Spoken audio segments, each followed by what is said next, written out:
Assalamualaikum. Hello all lovely people. Hope you all are doing very well and welcome back to my another video. So লন্ডনের second day ট্রিপে আমরা কোথায় গেলাম কি করলাম আজকের ভিডিওতে সেটা শেয়ার করব। সো এটা হচ্ছে আমার সেকেন্ড ডে এর আউটফিট। আচ্ছা মজার একটা কথা বলি, আমার আম্মুকে আমি সব ভিডিও পাঠানোর পর আমার আম্মু বলছে তুই এরকম 3টা ড্রেস কেন পরলি।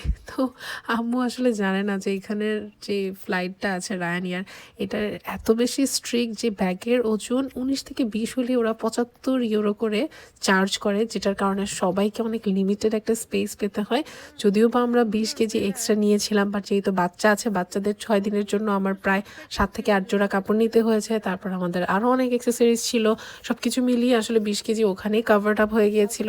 আর আমার কাছে মনে হয় যে 6 দিনের জন্য 2 দিন করে আমি একটা আউটফিট আসলে রিপিট করেছি। So I don't need that much clothes just for 6 days. আমার কাছে এটা একটা হ্যাসেল মনে হয় ঘুরতে গিয়ে এত কাপড় চোপড় নিয়ে। যাই হোক, আমরা যে দিনটাতে বের হয়েছি মানে সেকেন্ড দিন ছিল, এত পরিমাণে রোদ ছিল এবং লাকিলি আমরা খুব সুন্দর একটা উইক পেয়েছিলাম। পুরোটা উইক জুড়েই রোদ ছিল, একেবারেই বৃষ্টি ছিল না। শুধু যেদিন আমরা ব্যাক করব সেদিন হালকা একটু বৃষ্টি ছিল। আর আমি হচ্ছি বাবল টির পাগল, মানে বাবল টি খেয়ে মুখের মধ্যে বাবল টি ফুটানো, এটা আমার কাছে খুবই ভালো লাগে। সো আমি এমন কোনো জায়গা আমার মনে হয় নেই যেই দেশে যেখানেই আমি বাবল টি দেখেছি সেখানেই আমি ট্রাই করেছি। তো আমাদের যে হোটেল ছিল হোটেলের পাশে একটা বাবল টি শপ ছিল, এত মজার ছিল। সেম বাবল টিটা আমি ট্রিনিটি কলেজের অপোজিটে পেয়েছিলাম, তারপর ওই টেস্ট আর পাইনি। মানে বাবল টির মধ্যে ওরা আইসক্রিম অ্যাড করে দিচ্ছিল, ইট ওয়াজ সো অ্যামেজিং। যাক, আমরা এখন আমাদের স্টেশনে চলে আসলাম। স্টেশন থেকে আমরা ফারিংটনে চলে আসলাম, কারণ আজকে আমরা যাচ্ছি সময় দেখতে। মানে শুনে অবাক লাগছে না? সময় আবার দেখার কি আছে? হ্যাঁ, সেই জায়গাতে যাচ্ছি যেখান থেকে সময় শুরু হয়েছে, যেখান থেকে পৃথিবীর সব দেশের সময় কাউন্ট করা হয়। এটা আমার জন্য এবং আমার বাচ্চাদের জন্য একটা অ্যামেজিং এক্সপিরিয়েন্স ছিল। বাচ্চারাও অনেক কিছু জানতে পেরেছে, সেই সাথে আমিও জানতে পেরেছি যে আসলে সময় শুরু হয় কোথা থেকে। তো এটার জন্য প্রথমে আমরা তো আন্ডারগ্রাউন্ড ট্রেন দিয়ে গেলাম। আন্ডারগ্রাউন্ড ট্রেনগুলো লন্ডনের এত নিচে, এত গভীরে, বিশেষ করে এলিজাবেথ লাইনটা, মানে একটা টপ ফ্লোর থেকে যেখানে রাস্তা থাকে সেখান থেকে 8-9 তলা নিচে হচ্ছে আন্ডারগ্রাউন্ডটা। আমরা যাচ্ছিলাম আর ভাবছিলাম যে মানে এগুলা কিভাবে বিল্ড করেছে ওরাই জানে, but it's really amazing to see all of this things, যে এত নিচে এত সুন্দর করে এবং এত ফাস্টেস্ট ট্রেন আছে। লন্ডনের প্রতি 5 মিনিটে হচ্ছে আপনি এলিজাবেথ লাইন পাবেন, যার কারণে এখানে পাবলিক ট্রান্সপোর্টে চলাফেরা করাটা আসলে কোনো ব্যাপারই না। তারপর সেখান থেকে চলে গেলাম আমরা ডিএলআরে। ডিএলআর মানে হচ্ছে ডকল্যান্ডস লাইট রেলওয়ে। এটা একটা ফুললি অটোমেটেড ড্রাইভারলেস ট্রেন। আমি প্রথমবার এই ট্রেনটাতে উঠলাম, উইচ ওয়াজ রিয়েলি অ্যামেজিং। লন্ডনের east side, Docklands, canary wharf এবং গ্রিনওয়েজের মতো জায়গায় এই ট্রেনটা আপনাকে কানেক্ট করবে। আর এটার সবচেয়ে ইউনিক ব্যাপার কি জানেন? এটার সবচেয়ে ইউনিক ব্যাপার হচ্ছে আপনি চাইলে একদম সামনে বসে যেতে পারবেন, যেখানে সাধারণত ড্রাইভার থাকে বা নর্মাল ট্রেনগুলোতে আমরা যেতে পারি না, দেখতে পাই না। কিন্তু এই জায়গাটাতে আপনি একদম সামনে বসে দেখতে পারবেন, কারণ এটা হচ্ছে একটা ড্রাইভারলেস ট্রেন। এই ট্রেনের মধ্যে কোনো ড্রাইভার থাকে না। মাঝে মাঝে যখন লাইন কানেক্ট করতে হয় বা লাইন চেঞ্জ করতে হয় তখন একজন ড্রাইভার আছে যিনি ট্রেনেই বসে থাকেন, বোঝা যায় না, দেখে মনে হবে প্যাসেঞ্জার। উনি হঠাৎ করে এসে একটা জায়গার মতো, সামনে একটা জায়গার মতো আছে ট্রেনের মতো, সেটা তুললো, এটার ভেতরে একটু মেশিনারি আছে, সেটা দিয়ে উনি কিছু একটা ক্লিক করে কন্ট্রোল করলো ট্রেনটাকে যেন লেনটা চেঞ্জ করতে পারে। আদারওয়াইজ এই ট্রেনটা কমপ্লিটলি নিজেই চলে। সো বাচ্চারা তো দেখে খুবই এক্সাইটেড, ওরা নিজেদেরকে একদম ট্রেন ড্রাইভার মনে করছিল। ট্রেন থেকে নেমে এত বেশি গরম লাগছিল, মানে গরমে আমি ঘেমে যাচ্ছিলাম বারবার এবং সবকিছু আলোচনা মনে হচ্ছিল। তারপর আমরা বাইরে বের হয়ে সাথে কিছু আইসক্রিম এবং ড্রিঙ্কস কিনে নিলাম। সেগুলো খেতে আমরা চলে গেলাম ন্যাশনাল ম্যারিটাইম মিউজিয়ামে। এটা হচ্ছে গ্রিনিচ পার্কের ভেতরে অবস্থিত, এটা এন্ট্রি ফ্রি। এই জাদুঘরটা এত স্পেশাল কারণ এই জাদুঘরটা হচ্ছে পৃথিবীর সবচেয়ে বড় নৌসামরিক জাদুঘর। ব্রিটিশ এম্পায়ারের সমুদ্র ইতিহাস, যুদ্ধ, আবিষ্কার, নৌকা, নাবিকদের জীবন সম্পর্কে অসংখ্য জিনিস আপনি এখানে দেখতে পারবেন, যেগুলো আসলেই নলেজেবল। অ্যাডমিরাল নিলসন ছিলেন ইংল্যান্ডের একজন বিখ্যাত নৌসেনাপতি। ওনার ব্যবহৃত নানান ধরনের জিনিস, একটা কোট আছে যে কোটের মধ্যে কুলির দাগ আছে, অস্ত্র, বিভিন্ন ধরনের ব্যাটেলে যেগুলো ব্যবহার করা হতো, সবকিছু নিয়ে একটা বিশাল বড় গ্যালারি আছে। এখানে বিশাল জাহাজের মিনি রেপ্লিকা বানিয়ে রাখা হয়েছে। পুরোনো ক্যাম্পাস আছে, অ্যাস্ট্রোবেল আছে যেগুলো দিয়ে জাহাজ ঠিক করা হতো। বাচ্চাদের জন্য একটা প্লে এরিয়া আছে, ওই প্লে এরিয়াটা খুবই সুন্দর, যেখানে তারা প্রিটেন্ড করতে পারে যে তারা জাহাজ চালাচ্ছে, ঝড়ের মধ্যে নৌকা বাঁচাতে পারে। এডুকেশনাল প্লাস সুপার ফান একটা এনভায়রনমেন্ট আছে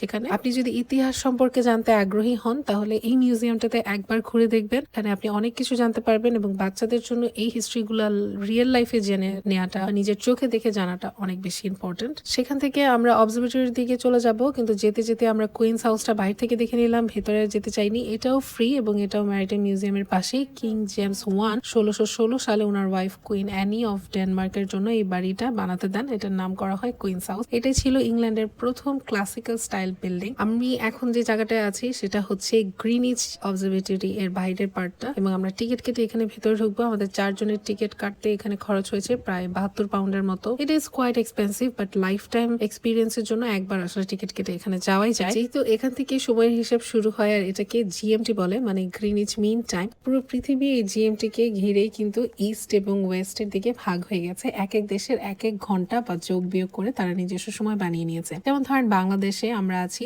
জিএমটির 6 ঘন্টা এগিয়ে। মানে আপনি যদি গুগলে বাংলাদেশের টাইম সার্চ করেন বা বাংলাদেশ টাইম জোন সার্চ করেন, পাশে দেখবেন জিএমটি +6 লেখা ওঠে। এটার অর্থ হচ্ছে এই যে গ্রিনিচ লাইনটা আছে এই লাইনের থেকে হচ্ছে বাংলাদেশ 6 ঘন্টা এগিয়ে আছে। মানে যখন লন্ডনের গ্রিনিচ দুপুর 12টা তখন বাংলাদেশে বিকাল 6টা বাজে। এটাকেই কিন্তু জিএমটি +6 বলা হয়। ভেবে দেখেন এখান থেকে সময় শুরু। এই জায়গাটায় আজকে আমি দাঁড়িয়ে আছি। তো আমার কাছে না ব্যাপারটা খুবই অদ্ভুত ছিল এবং এটা অন্যরকম একটা ফিলিংস। এটা বলে বোঝানো যাবে না যে সময় যেখান থেকে শুরু হয় সেই লাইনটার উপরে দাঁড়িয়ে আছি এবং সবাই এই লাইনটার মধ্যে দাঁড়িয়ে হচ্ছে ছবি তুলছিল। এই লাইনটাই মূলত ফেমাস, এই লাইনটাকেই সবাই দেখতে আসে। এই যে আপনাদেরকে ঘুরে দেখালাম এত সুন্দর একটা জায়গা, পৃথিবীর এত ফেমাস একটা জায়গা, কিন্তু এই জায়গাটার পেছনে হিস্ট্রিটা কি? এই জায়গাটার পেছনে যার গল্প লুকানো আছে সেই কে? তার নাম হচ্ছে জন হ্যারিসন। ওনার জন্ম হয়েছিল 1693 এবং উনি মৃত্যুবরণ করেন 1776 তিনি একজন স্বশিক্ষিত কাঠমিস্ত্রি ছিলেন যিনি সমুদ্র যাত্রার জন্য অ্যাকুরেট ঘড়ি তৈরি করেছিলেন। 70s-80s এর দিকে তখন লংটিটিউড প্রবলেম ছিল একটা বিশাল সমস্যা। সমুদ্র পথে একটা জাহাজের লোকেশন জানার কোনো উপায় ছিল না যদি সঠিক সময় জানা না থাকতো। সরকার, মানে তখনকার সরকার ব্রিটিশ পার্লামেন্ট ঘোষণা করে 20,000 পাউন্ড পুরস্কার দিবে, মানে আজকের দিনে প্রায় 3 মিলিয়ন পাউন্ডের মতো, যিনি এটার সমাধান দিতে পারবেন। তখন হ্যারিসন একটা জিনিস বানান যেটা H1, H2, H3, H4। H1 হচ্ছে প্রথম ম্যারিন ক্লক, যেটা 1735 গিয়ার, স্প্রিং, ব্যালেন্স সব ম্যানুয়ালি বানানো হয়। H2 হচ্ছে আরো বেটার ডিজাইন। H3 হচ্ছে টেম্পারেচার কম্পারিজন সহ আরো ইমপ্রুভমেন্ট হয় এবং H4 হচ্ছে একটি ঘড়ির মতো দেখতে হলেও অ্যাকুরেট ছিল যে এটা লংটিটিউড প্রবলেমও সমাধান করে ফেলবে। এই H4 ক্লকের সাহায্যে প্রথমবার সি ন্যাভিগেশনের সঠিক পজিশন জানা সম্ভব হয়েছিল। আর এই ঘড়িগুলো এখন ডিসপ্লে আছে গ্রিনিচ অবজারভেটরি টাইম গ্যালারিতে, যেগুলো আপনারা দেখতে পাচ্ছেন। এক্স্যাক্টলি কোনটা কি সেটা আমিও গুলিয়ে ফেলেছি, তবে এই ঘড়িগুলোই হচ্ছে ওখানে ছিল যেগুলো H1 থেকে H4 পর্যন্ত। তারপর সেখান থেকে বের হয়ে আমরা চলে গেলাম আন্ডারগ্রাউন্ড ট্রেনে। আন্ডারগ্রাউন্ড ট্রেন নিয়ে আমরা চলে গেলাম বাকিংহাম প্যালেসের সামনে। আগের বার যেহেতু উইন্টার টাইমে আমরা গিয়েছিলাম, দিন খুব ছোট ছিল আর রাতের বেলা বাকিংহাম প্যালেসের সামনে গিয়ে কোনো কিছু দেখার মতো তেমন থাকে না বলে আমরা আগের বার যাইনি। তো এবার ভাবলাম মিস করা যাবে না, অবশ্যই বাকিংহাম প্যালেসের সামনে যেতে হবে। এত ওয়ার্ল্ড ফেমাস একটা প্লেস। আমি প্রথমবার এত সুন্দর এত বড় কোনো রাজপ্রাসাদ নিজের চোখের সামনে দেখলাম আর আপনাদেরকেও দেখাচ্ছি।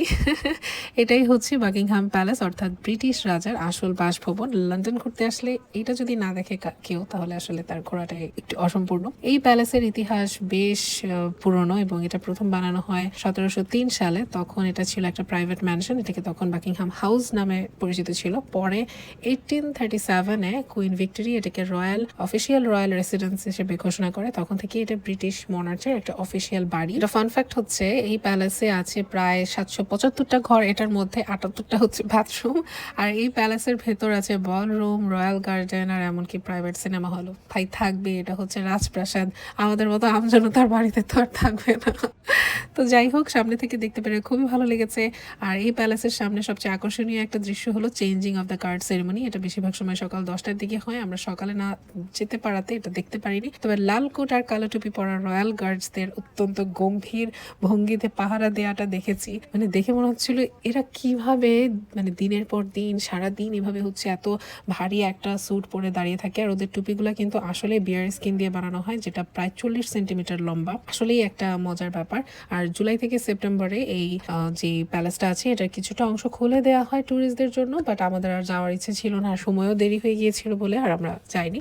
অফিসিয়ালি এখানে রাজারা থাকে কিনা এটা আমার জানার খুব ইচ্ছে ছিল, তো জানতে পারলাম বাকিংহাম প্যালেস হলো ব্রিটিশ মনার্চের একটা অফিসিয়াল লন্ডন রেসিডেন্স। মানে এখানে রাজা রানীর কার্যালয়ের যে অফিসিয়াল ওয়ার্কিং গুলো থাকে সেগুলো তারা এখানে করে, স্টেট মিটিং, রিসেপশন, অ্যাওয়ার্ডস এবং ডিপ্লোমেসি রিলেটেড কাজ। তো পুরোপুরি আসলে বলতে গেলে এখানে রাজা থাকে না, আবার মাঝে মাঝে থাকে। আর কিং চার্লস যিনি যিনি এখনকার বর্তমান কিং চার্লস III, তিনি অফিসিয়ালি এই প্যালেসের রেসিডেন্ট, কিন্তু 2022 সালে কুইন এলিজাবেথ মারা যাওয়ার পর কিং চার্লস বেশিরভাগ সময় ক্লিয়ারেন্স হাউস, সেটা লন্ডনের অন্য একটা জায়গায়, সেখানে থাকে। সো হ্যাঁ, রেনোভেশনের কারণে রাজা এখানে থাকে না, বাট অন্যান্য সময় আসলে এখানে থাকে। সো ওখানে ঘুরতে ঘুরতে আমাদের রাত হয়ে গেল। তারপর আমরা হোটেলে ব্যাক করব, আর হোটেলে ব্যাক করার আগে আবারও মজার একটা রাত্রি ভোজ করে আমরা হোটেলে ব্যাক করলাম। সো এই ছিল আজকের blog. I hope you guys enjoyed it. সবাই ভালো থাকবেন। আল্লাহ হাফেজ।